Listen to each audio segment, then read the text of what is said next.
In the late 1960s and early 1970s, the San Francisco Bay Area was struck by a series of gruesome murders that left the entire region on edge.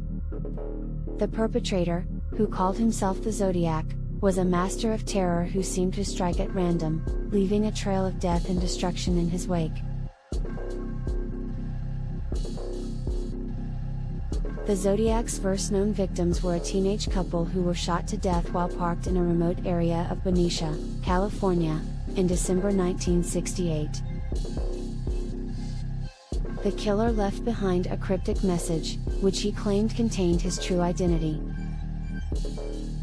But it was only the beginning of a reign of terror that would grip the Bay Area for years to come.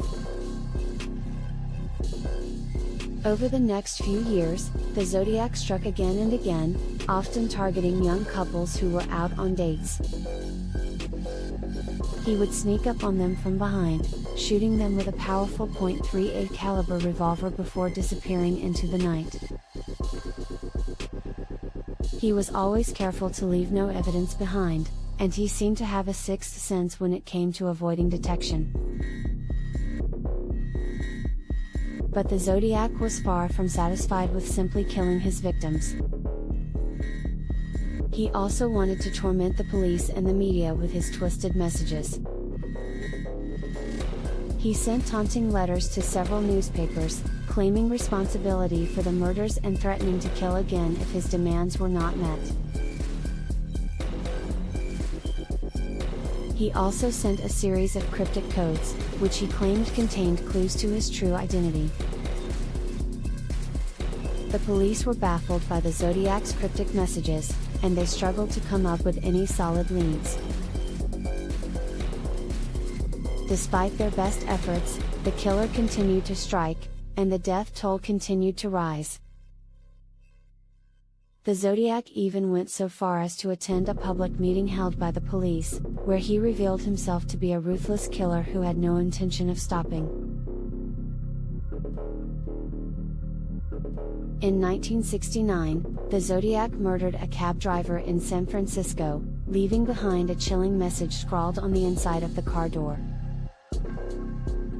The message read, "I am the Zodiac, and I will kill again." The Zodiac's reign of terror finally came to an end in the late 1970s, but the mystery of his identity remains unsolved to this day. Many suspects have been named over the years, but none have been definitively linked to the crimes. Some people believe that the Zodiac was a police officer, while others believe that he was a deranged loner who acted alone.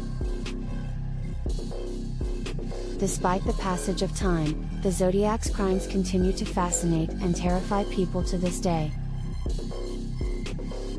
His methods were brutal and sadistic, and his ability to evade capture for so long is a testament to his cunning and intelligence. The Zodiac may be gone, but his legacy lives on, reminding us all of the evil that lurks in the darkest corners of the human mind. In recent years, advances in DNA technology have led to renewed interest in the Zodiac case. In 2018, a team of investigators claimed to have identified the killer using DNA evidence found at one of the crime scenes. However, their findings have not been widely accepted, and the mystery of the Zodiac's identity remains unsolved.